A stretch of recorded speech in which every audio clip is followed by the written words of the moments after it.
Palavra de vida.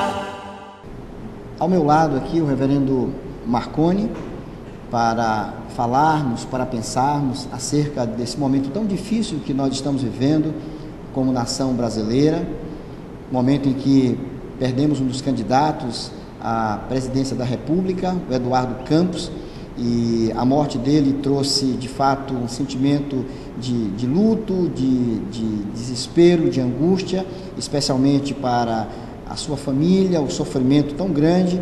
E pensando nisso, Marconi, o que nós poderíamos dizer para os nossos telespectadores que também estão acompanhando os fatos e que também foram, de certa forma, afetados por essa dor tão grande? Pastor Antônio, duas coisas me ocorrem.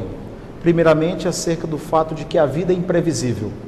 Um dia antes do trágico acidente, Eduardo Campos tinha dado uma entrevista transmitida em rede nacional e no dia seguinte o noticiário nos informou acerca de um acidente e depois da morte do presidenciável Eduardo Campos.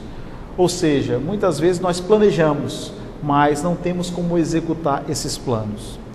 Então devemos pensar bem em como administrar a nossa vida, os nossos relacionamentos de uma forma geral. E um segundo aspecto, nós nos solidarizamos com a família enlutada e temos percebido o suporte que os amigos e parentes têm dado à viúva do Eduardo Campos e aos filhos. Isso é de fundamental importância para a retomada, para o restabelecimento da caminhada, o que deve acontecer, né? Certamente nós torcemos por isso o mais rápido possível. Uma questão importante aqui, reverendo, é como lidar com esse sentimento de perda, como lidar com o luto, como lidar com o sofrimento. Afinal de contas, todos nós, como seres humanos, passamos por isso, passamos por aflições, passamos por dificuldades e por momentos de angústia. A Bíblia, ela traz para nós o exemplo de Jó. Jó é um grande exemplo para todos nós, um homem íntegro, um homem reto, diz a Bíblia, um homem temente a Deus, mas que em dado momento da sua história, ele perdeu a sua família, todos os seus filhos, ele perdeu todos os seus bens e o seu corpo foi tomado de chagas. E ele disse, naquele momento tão difícil, o Senhor me deu e o Senhor tomou. Bendito seja o nome do Senhor. Esse exemplo nos ajudaria a enfrentar esse momento de dor? Com certeza.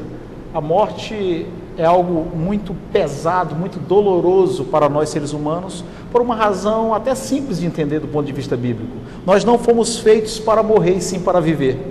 E Jó experimentou isso dentro da sua própria casa. Ele perdeu os filhos, as filhas, até mesmo a saúde, mas naquele momento, quando as circunstâncias se revelaram dificílimas, muito delicadas, trágicas na vida de Jó, ele colocou em prática o conhecimento que ele tinha de Deus. A sua fé foi provada e foi devidamente desenvolvida naquela hora difícil. E uma outra coisa importante que a Bíblia nos lembra sobre Jó, sobre aquele momento difícil pelo qual ele passou, a presença dos amigos. Nós podemos questionar o tipo de resposta que os amigos deram, o tipo de explicação que os amigos deram para o que aconteceu com Jó, mas os amigos se demonstraram solidários e presentes naquela hora difícil. Muito bem, então essa consciência de que Deus está presente, reverendo, essa convicção de que Deus tem o controle de todas as coisas, ela então, pelo que eu entendi, ela nos ajuda, claro, nos ajuda a enfrentar esses momentos de dificuldade. O que nós poderíamos deixar para os nossos telespectadores agora como mensagem, especialmente para aqueles, quem sabe, que estão passando por momentos difíceis na vida, quem sabe estão sentindo até mesmo a dor do luto? Eu diria que, primeiramente, vivencie a sua dor. Manifeste-se, coloque para fora o peso da tristeza, do luto. Em segundo lugar, e ao mesmo tempo, ou tão logo seja possível, busque o suporte dos parentes, dos amigos, ou se por alguma razão eles não estiverem ao seu alcance, procure uma igreja que prega o genuíno evangelho, procure alguém que possa ouvir você, que possa nesse momento carregar e dividir o peso da dor, o peso do luto, numa hora tão conturbada como essa. Com certeza, Deus não está indiferente ao sofrimento humano. Deus nos contempla na nossa dor e Deus estará sempre pronto a estender as mãos para enxugar dos nossos olhos toda lágrima. Eu quero agradecer ao reverendo Marconi pela sua presença e pela sua tão importante contribuição a nós neste dia. A satisfação foi nossa, esteja certo disso. Que Deus a todos, então, abençoe. Palavra de vida.